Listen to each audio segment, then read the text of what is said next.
Hello everybody, Demon Red Mist here, and I've decided to jump on to do a little bit of practice around the DGT League's next event location, which is the Dragon Trail Seaside for the VW Super Sport.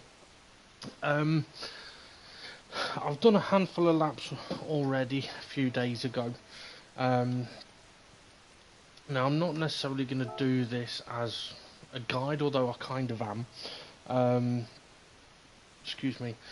I'm just going to try and point out a few things, mainly probably the braking points, to be honest, because I know in many cars there are certain braking points around this particular track. But something that I noticed when doing practice the other day is that in this car the braking points were a little bit earlier than I was actually expecting, so hopefully I'll kind of be able to show that. Now, there isn't a qualifying session for the next event. It's on a reverse championship grid order, so I'm not really going to show any kind of qualifying style driving. But a couple of things that I want to point out to keep an eye on. I've mentioned before about the brake mark indicator on the dashboard just above where it says MT next to the number 4, my gear. And what I want people to keep an eye on is how early that starts flashing around this track into turn 1. I mean, I know there's a kink before that, but the chicane is the first real corner. I also want people to keep an eye on where I turn into this corner, because I do tend to turn in quite early, but without applying a lot of steering angle and really getting two wheels over this curb. And as I exit and touch this curb, I'm on the brakes straight away. Crucial braking point here, you gain nothing by braking late. Other things to keep an eye on is this next corner. There's a change of tarmac coloration just at the bottom of the hill. You can see there's a big Larini sign and a small Larini sign just on the left hand side here, and then there's like the two orange barriers, one on the left, one on the right. Well, in between those orange barriers next to the Larini sign, the tarmac changes colour quite a bit. That's what I use as my sort of lift off and gentle dab of braking point for this corner. Now, with this car, you should be approaching in, I think, 6th gear. You lift off, tiny dab of the brakes, and drop it down to 5th gear. And the aim here is to get into this apex. If you are not getting into this position, you're going to run wide all the way through all of these corners. Once you're through there, in a race, there's a good chance you're going to have to do tiny little lifts up here. If you do, it's not a problem. It's better to do a little lift and not get the understeer or run off into the gravel. Okay, next big braking zone.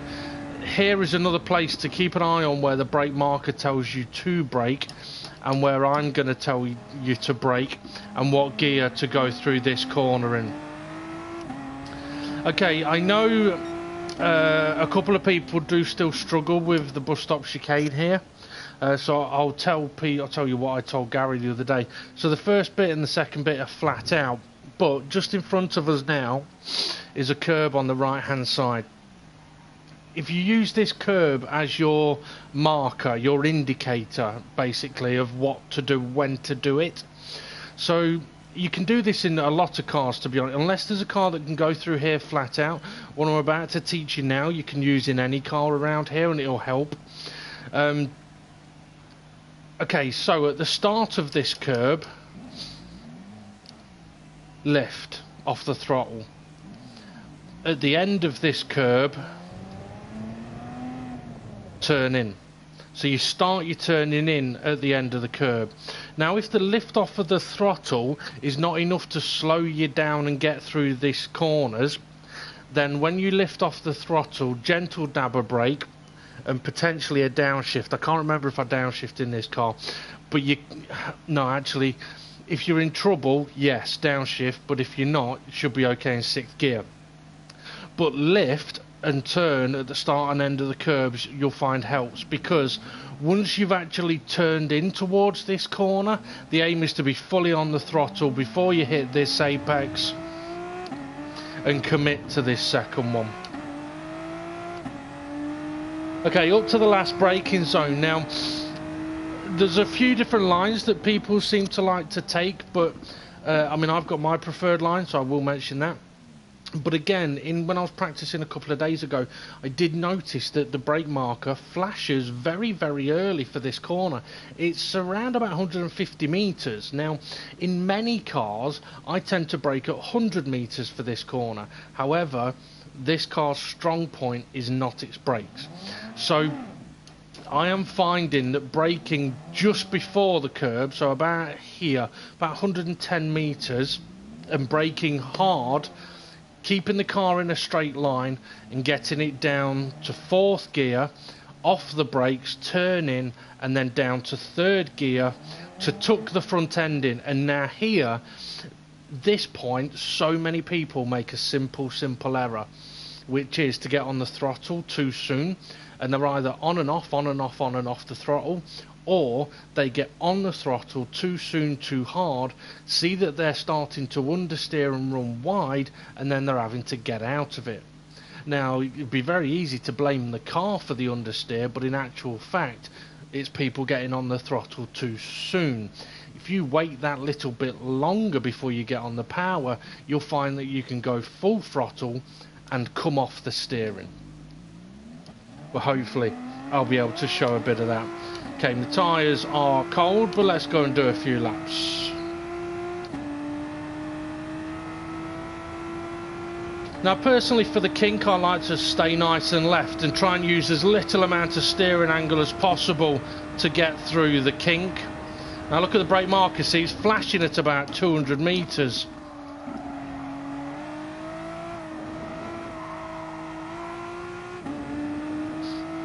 Something else to bear in mind is look at when I am coming off the steering on the exits of corners.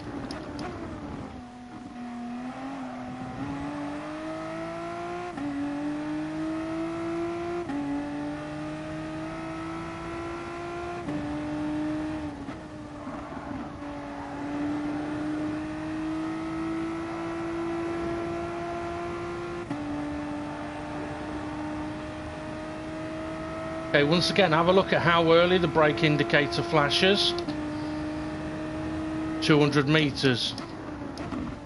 Now, I've started braking at the start of the curb and taken that corner in 3rd gear. You brake any later than the start of the curb, and you have to take the corner in 2nd gear, and it's slower. Start of the curb, lift, turn, no brake. Okay, look at how early the brake indicator flashes, about 175. So waited on the throttle, but once I got on it, I could go full throttle and come off the steering. Okay, so we know that for turn 1, the brake indicator is going to flash at about 200 meters, but where can you brake? Start of the red. Astro. Little lift between turns 1 and 2. Once you've done the lift, you should be able to go full throttle.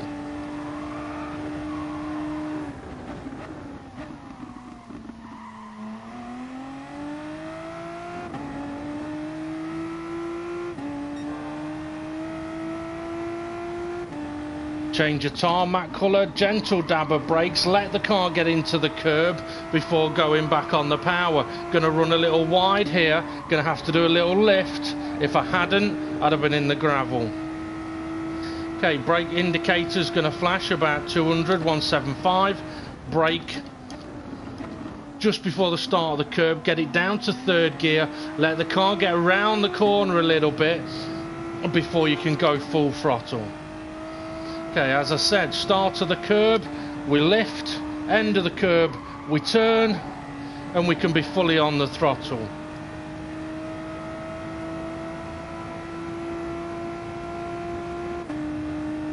Okay, you're going to brake about 125.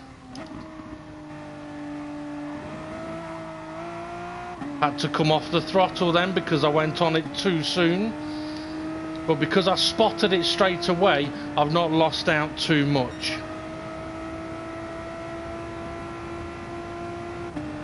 Okay, so brake at the start of the red, little lift between 1 and 2.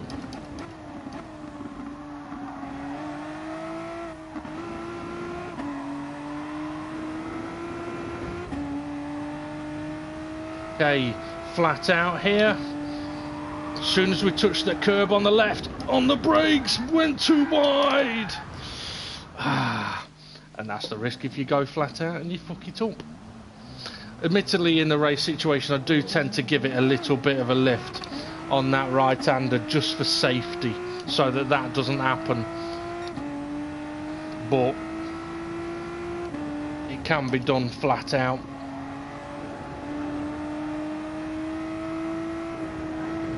I mean, one of the keys I find is spotting that something's going wrong early enough.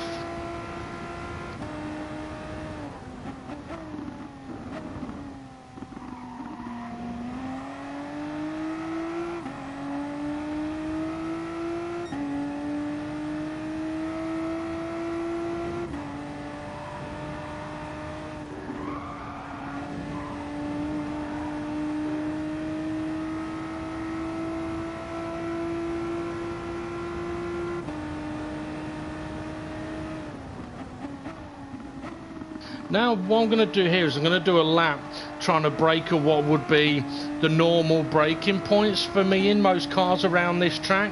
So for example, turn 1, the start of the black and white curb.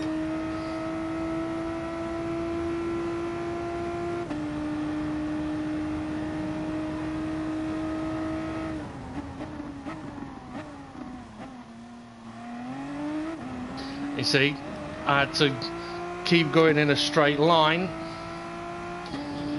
Okay, now this corner, what happens if I don't brake when I touch the curb? I'll go straight on. The braking point for this corner is oh so crucial. Oh so crucial.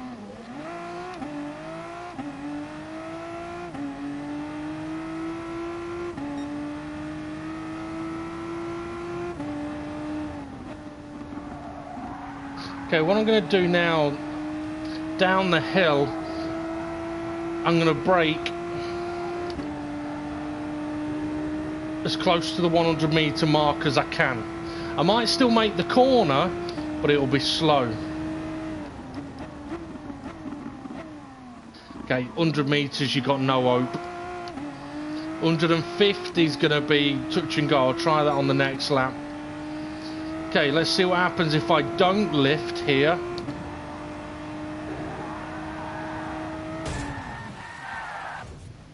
So without the lift, it couldn't turn in.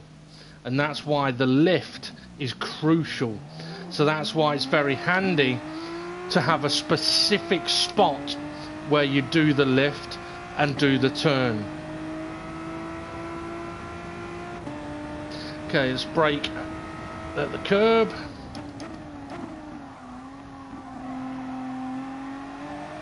Okay, yes, I've got around the corner, but I've had to keep the car going in a straight line for longer to make sure I actually get the car slowed down before I try and turn.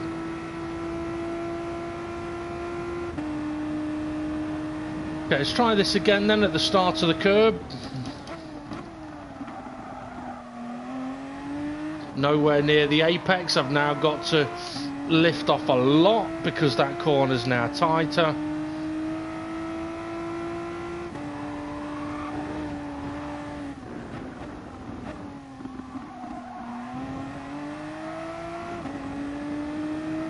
Okay, so what happens if you go into these corners flat out?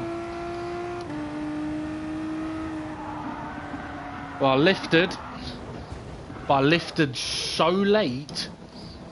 I lifted as I was turning in, and the car can't handle it. It hasn't got the grip for that.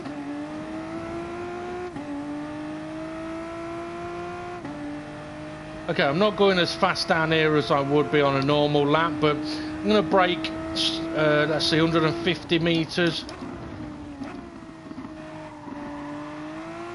150 metres you can be okay. That's about the start of the curb. So I would say start of the curb for the hairpin is the braking point. On the next lap, I will go a little beyond it.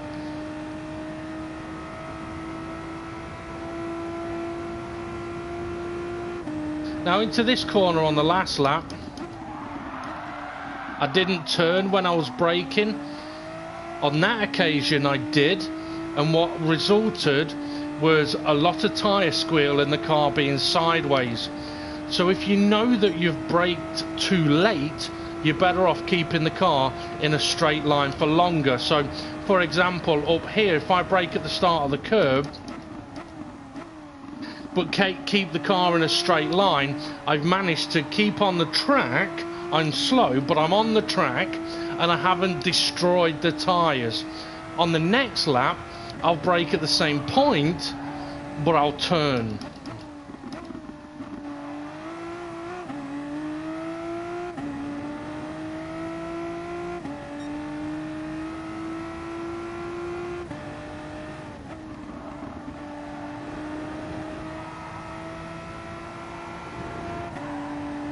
I'm gonna run wide here if I don't lift. So I've had to lift, I've still run wide.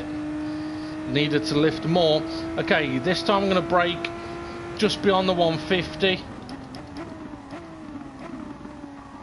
And you see I've not made the corner. So braking 150 is the final point really for that hairpin.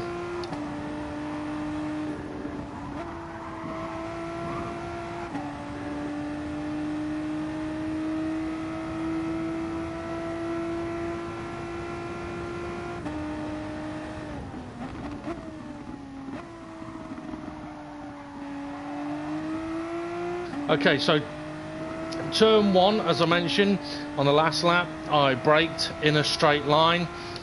This time I'll hit the brakes, but I'll still try and turn in.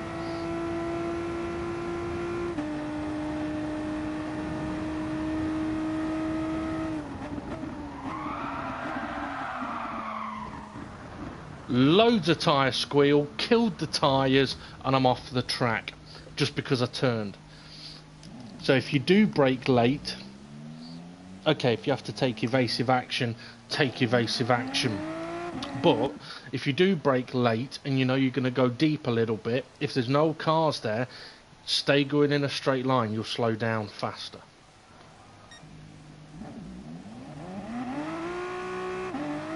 Okay, so let's get back to trying to drive it properly.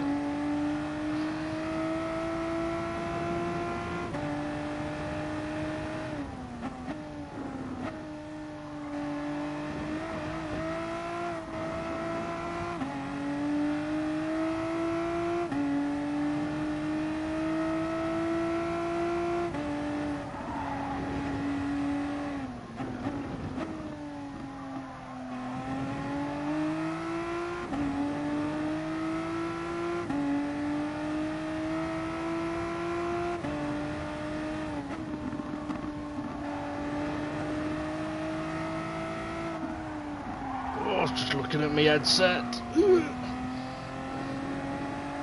Shouldn't do that, look away from the screen as I'm going through a fast corner.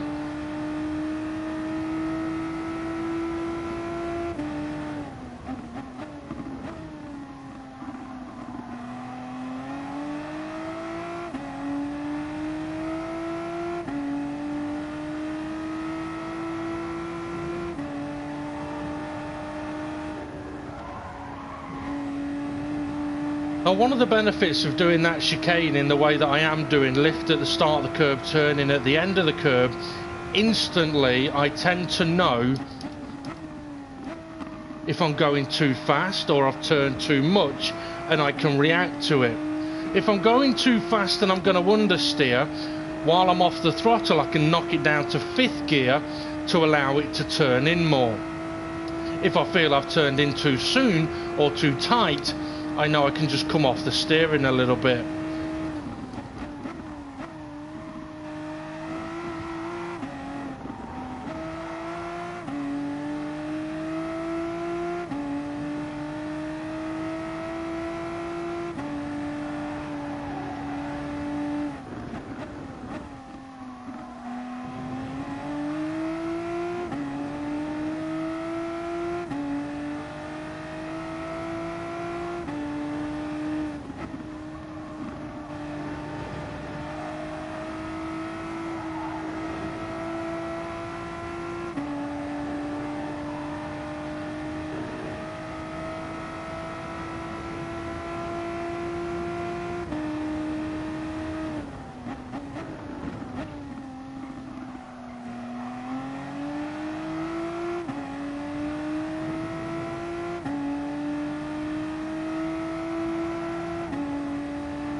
I knew I went in there a little too quick then. I was slightly out of shape, that's why I went down to 5th. I still tagged the wall on the exit, but it'd have been even worse if I'd have stayed in 6th.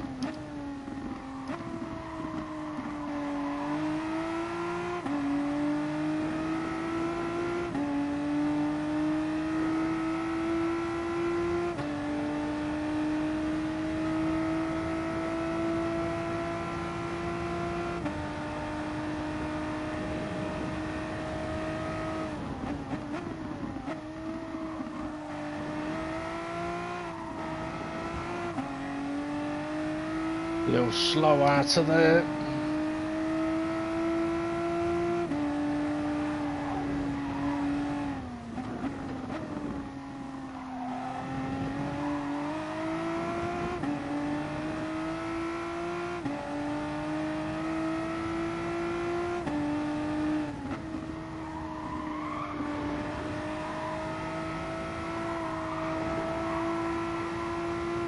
A little lift into the right-hander of those 3 helps a hell of a lot through the final left-hander.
Bit of a better exit out of there.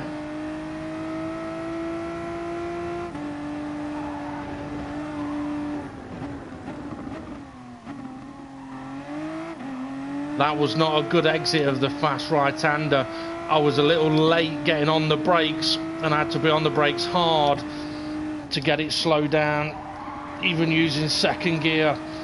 But as I mentioned, a little lift here just allows the car to turn in a little more, which opens up this left-hander, makes the left-hander easier. It's the left-hander you don't want to go off on.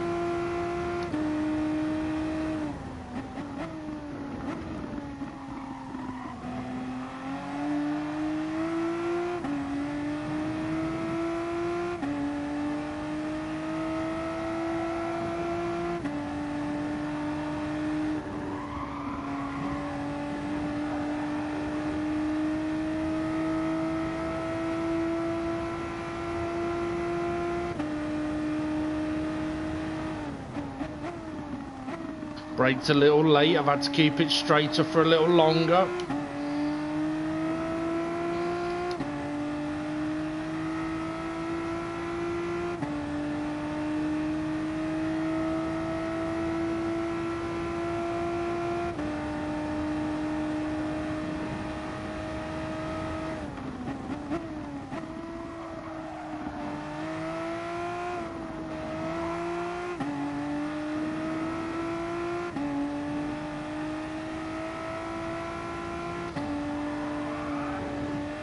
Ooh.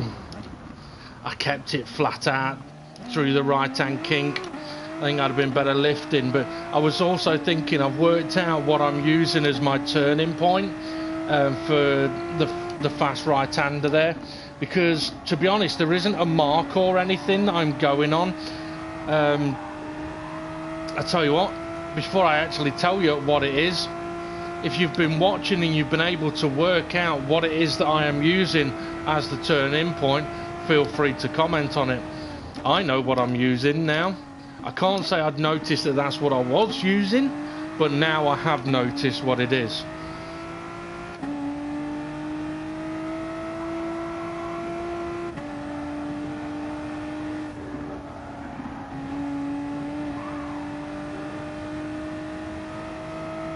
So as I get round there, on this next lap I will mention what it is that I'm using.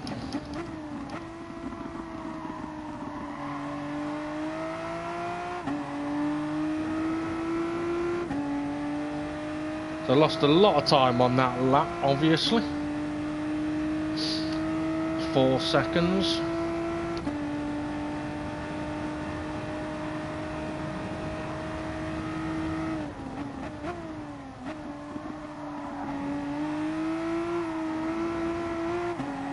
Okay, what I'm using is the upshift to 6th. I upshift and then turn in. So that the way that works is, and to be honest, I hadn't realised that that's what I was doing, but this is where sort of doing it from instinct comes in. But what it means is that I have to have got turn 1 and 2 right. If I haven't got turn 1 and 2 right, I might not get into 6th gear.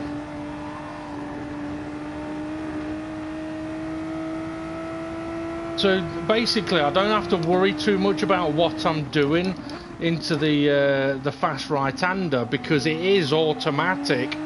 All I need to do is be aware enough that if I don't get turns 1 and 2 right, I'm going to have to do something different. Tyres are beginning to wear a little bit. I am lacking a little bit of grip.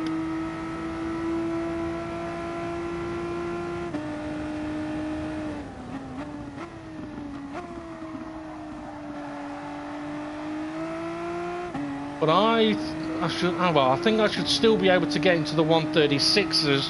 Perhaps not on this lap though. Yeah, just out of it.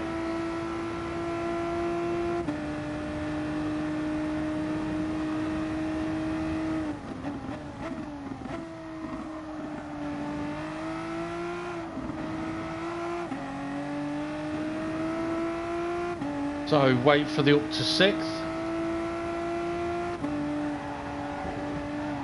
Oh,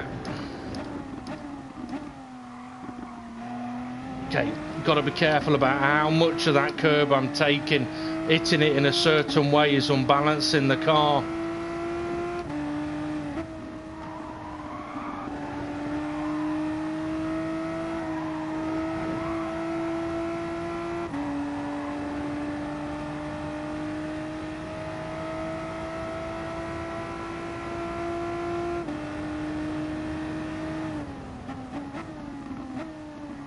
As the tyres begin to wear,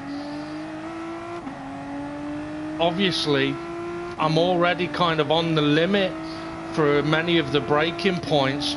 So as the tyres begin to wear, if I was trying to brake later, I wouldn't be making the corners.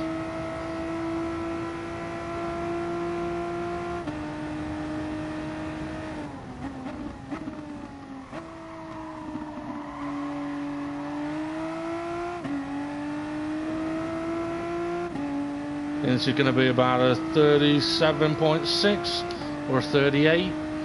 38.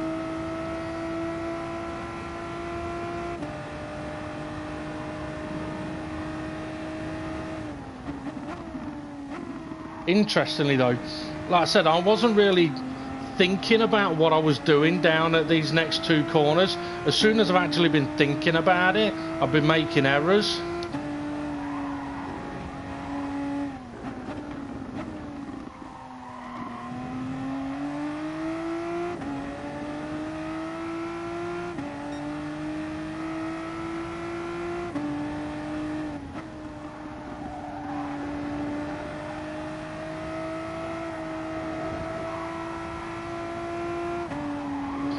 Oh, it didn't quite want to turn in then. I had to do an extra little lift.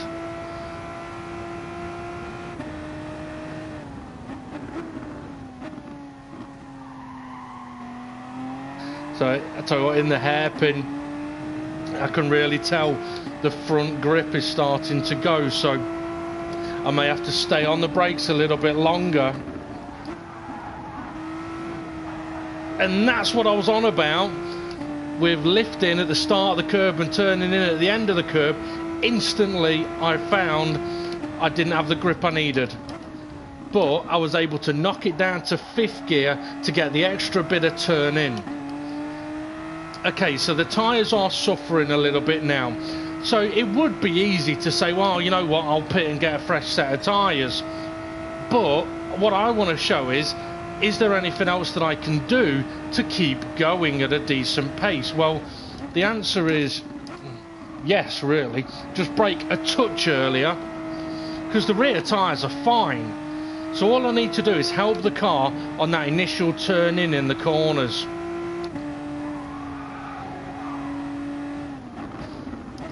So if I look after the car on the way into the corners, I can still nail it on the way out of the corners.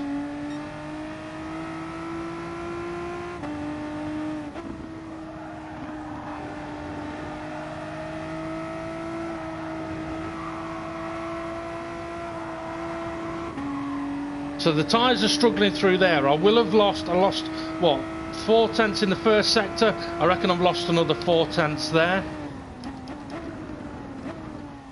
Stayed on the brakes longer, bit more steering angle applied, but now I can hammer the throttle.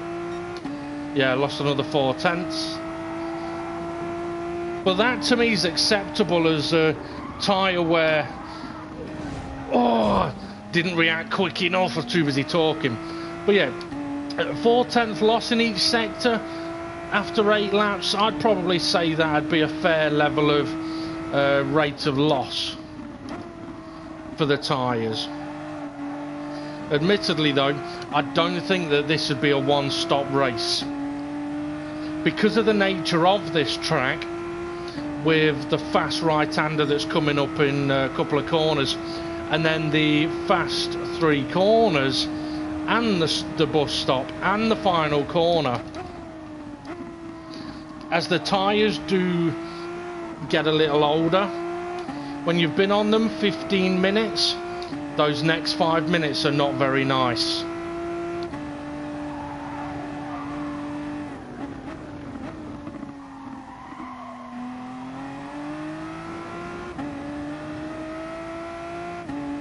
But this is something that I would suggest to anybody that is, doesn't matter what game you're racing on, but when the tyres start going off, rather than giving up on them straight away, this is in practice obviously, rather than giving up on them straight away, I would always recommend seeing if there's anything you can do a little different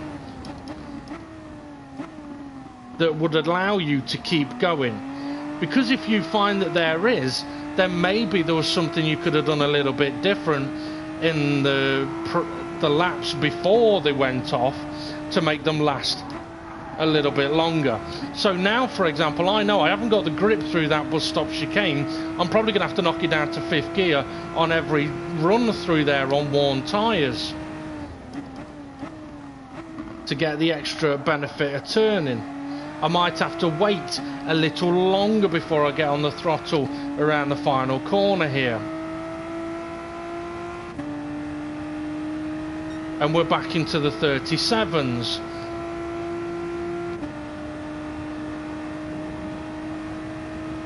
Brake a touch earlier.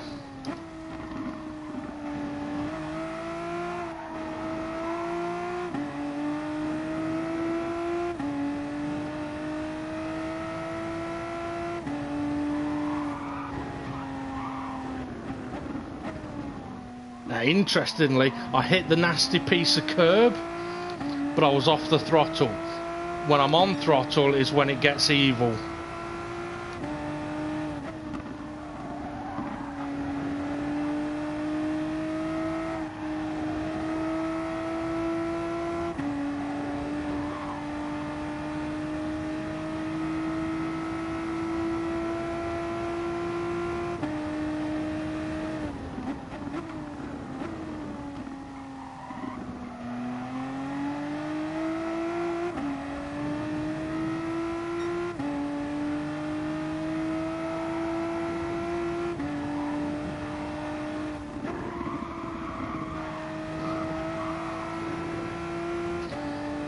So effectively, through the bus stop there, I've done exactly the same as I did before, but I knocked it down to 5th gear to help me get it turned in.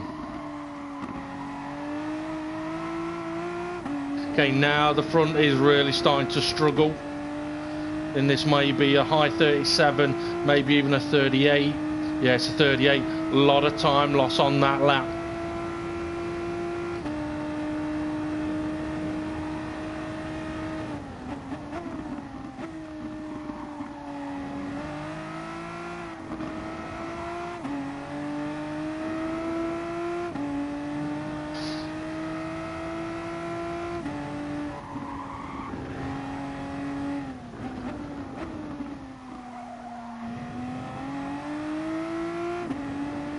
Five tenths down.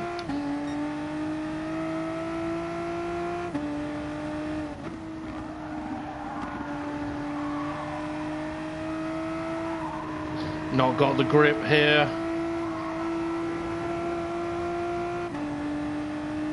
Going to be 1.1 down, depending on what happens in this corner.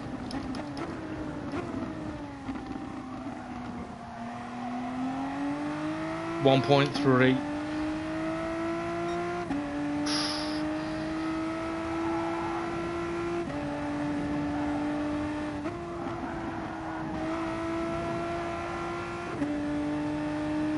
That's another half second gone just in that bus stop.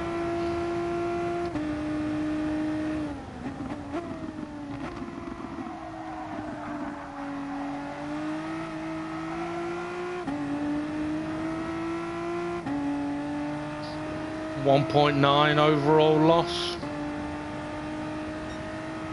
1.8. But what I would say is, I mean, that lap time was pretty consistent to the lap before, so I could probably keep going, doing a few more laps at the mid 138s, which wouldn't be too bad. I mean, I started off on the 136s, then I was in the 137s, I was able to get back into the 137s about lap 10.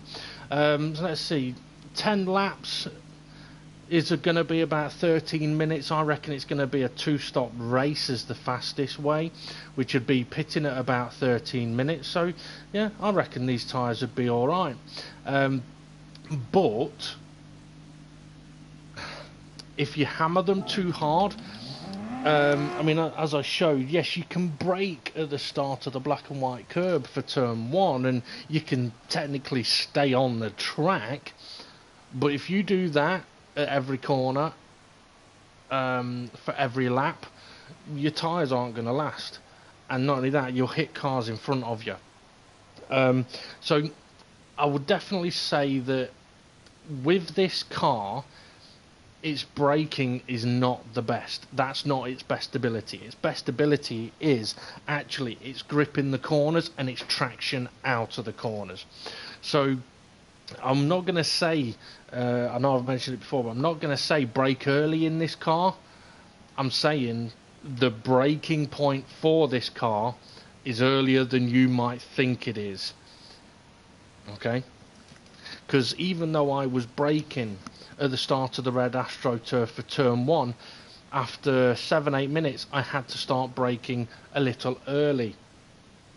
So I was braking at the right point, but then I had to brake earlier than that. So if you're braking at the start of the black and white curb, and then you have to brake earlier, you're still braking way too late.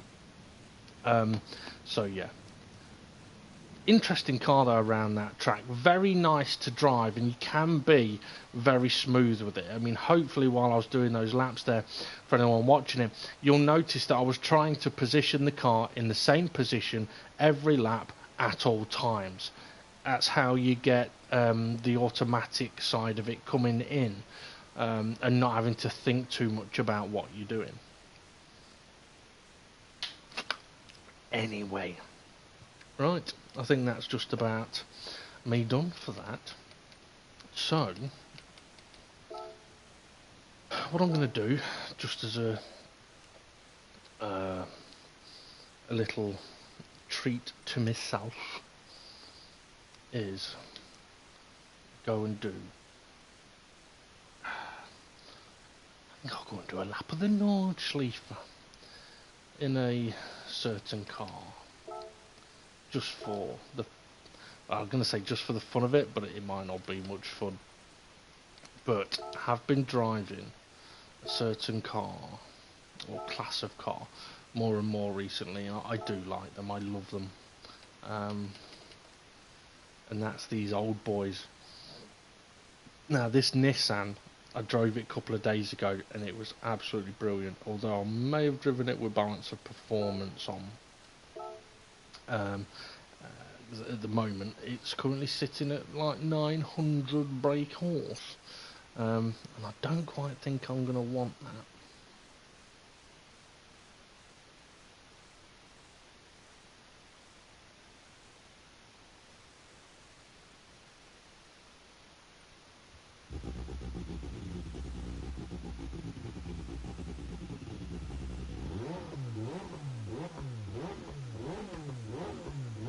Now these old LMP ones, I must admit, I love the noise, I love the feel. I'm going to pop balance of performance on, just so that I know the car's not going to be too fucking mental. I mean, the car's going to be mental anyway.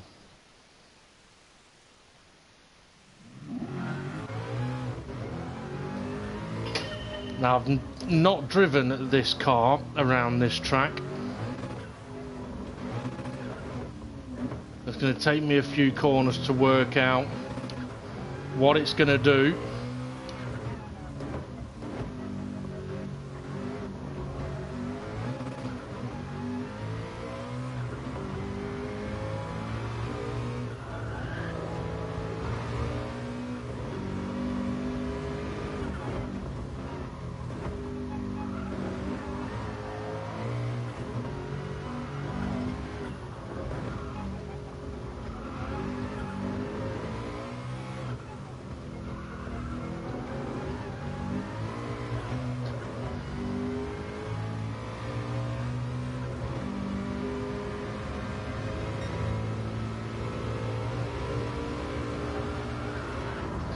I thought it'd be able to do that flat out.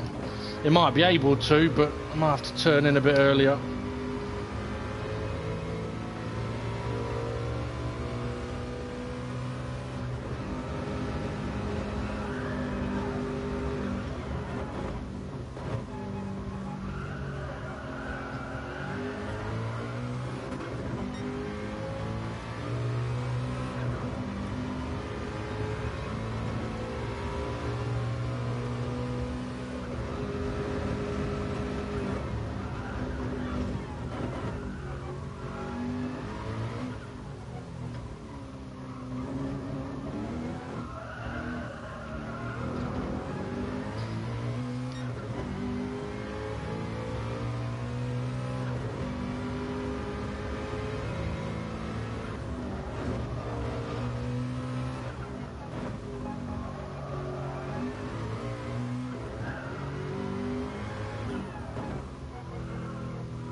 Definitely have to concentrate driving this beast.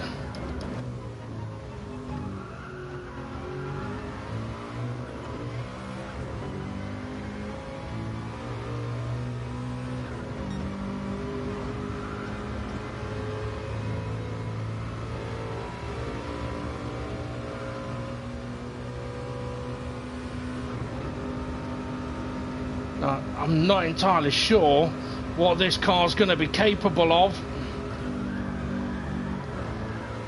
I didn't think it'd be able to do it flat out.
No, no, no, no, no, no. Yeah, bastard.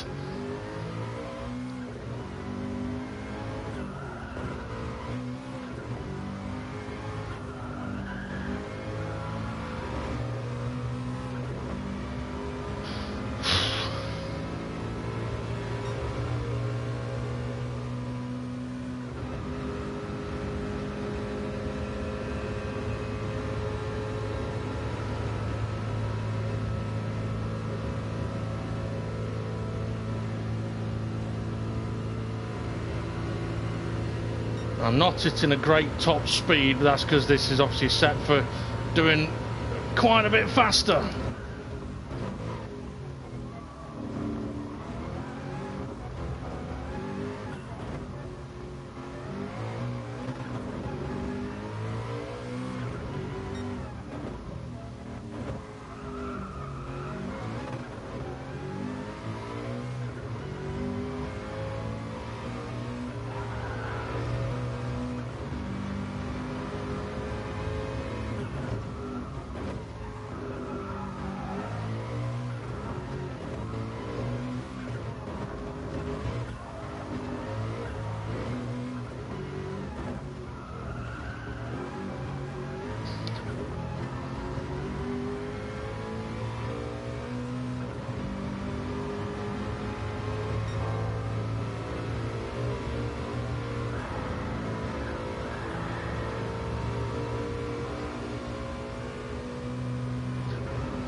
Okay, let's get ready for the left-hander coming up.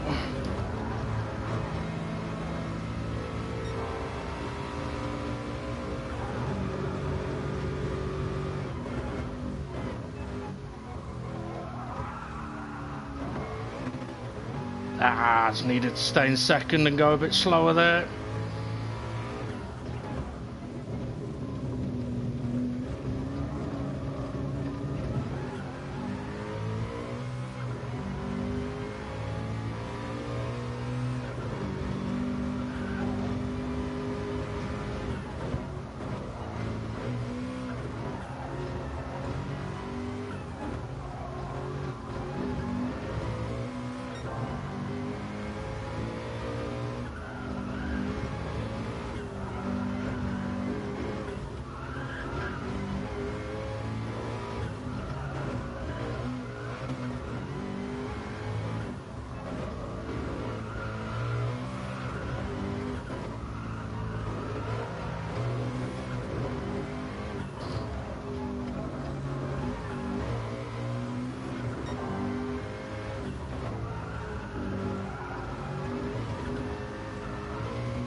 breathe.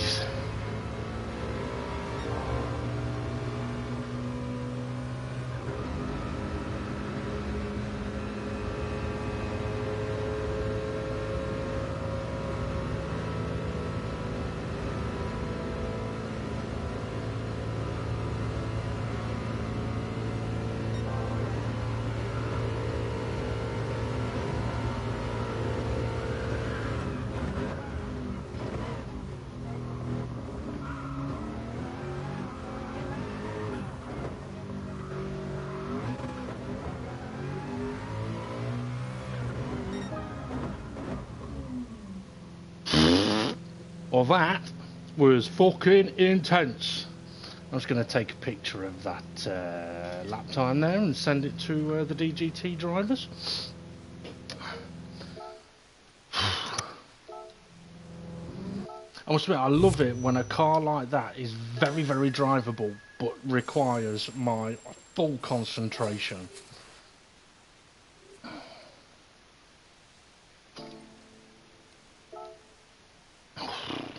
And what I'm going to do, I'll have a quick look at the replay.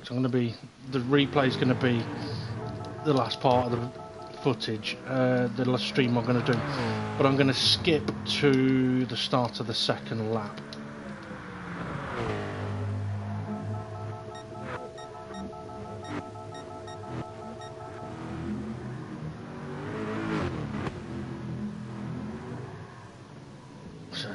A mental car. I mean, it's the fastest in a straight line of all of the older LMP ones, but its handling ability is very, very good as well.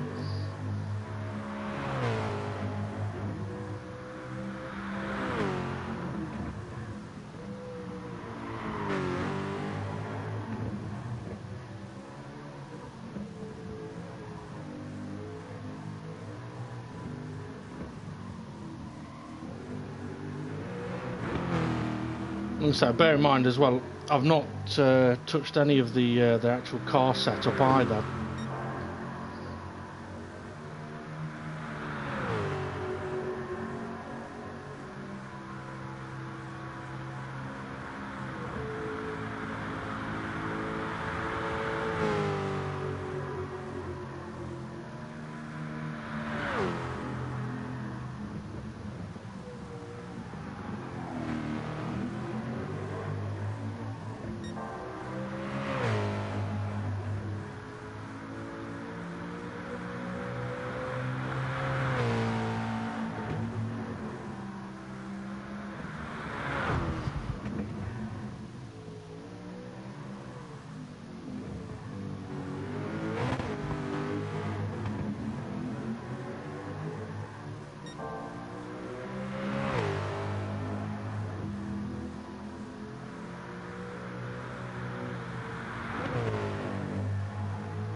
It's definitely something very rewarding getting a clean lap in around this place.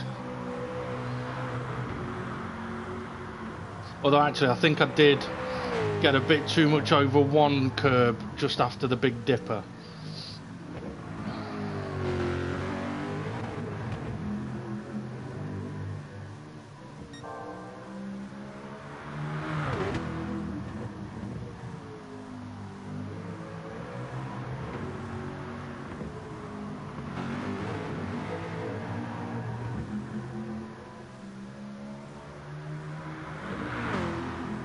Also, I was surprised at how well though it did handle the tight hairpins as well.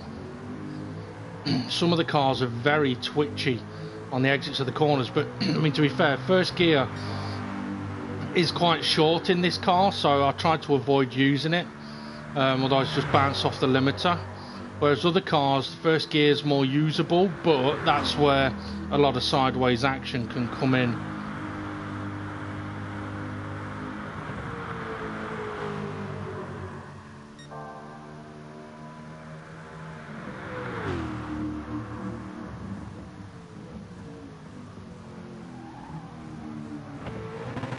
So there, dropped it down to first gear, and as soon as I put my foot down, I bounced the limiter, so there's no point.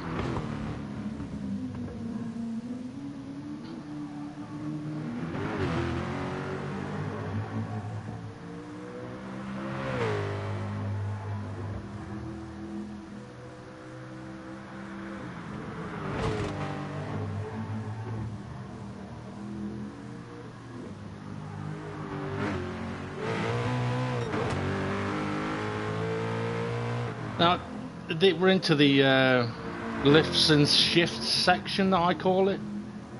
And I must admit, it was very nice to drive in this car. Very nice to drive.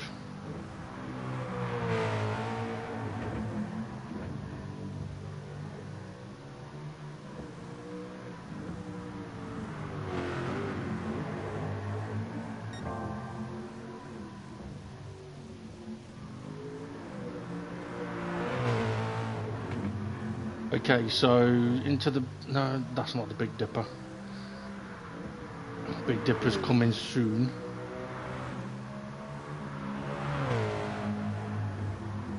Here's the Big Dipper. To this left. Yeah, thought so.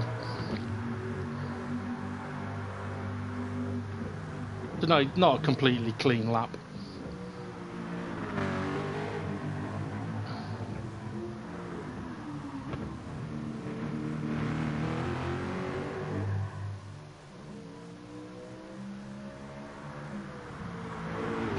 And one of the reasons that I like watching the replays around this place is because I enjoy seeing cars go flying around Nordschleifer. Another is the Nordschleifer will get a wheel quite hot, so by sitting and watching the replay it allows the wheel to cool down quite nicely.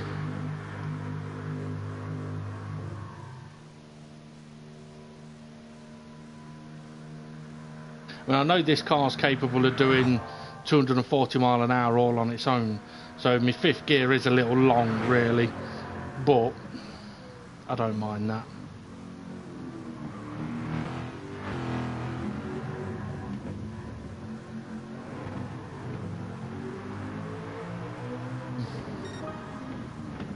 So quite a nice lap, very nice car. I don't think it'll be the fastest lap I've done. No, it's second fastest. The Red Bull X 2014 did it 40 seconds faster.